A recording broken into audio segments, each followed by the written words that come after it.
और उसके बाद पंजाब के इलेक्शन की पूरी तैयारियां शुरू, मैं इंटरव्यू करने शुरू कर दूंगा।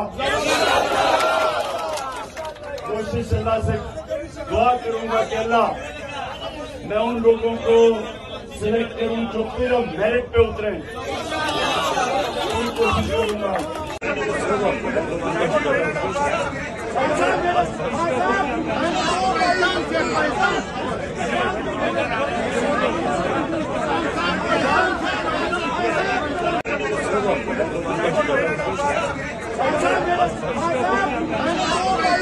Thank you.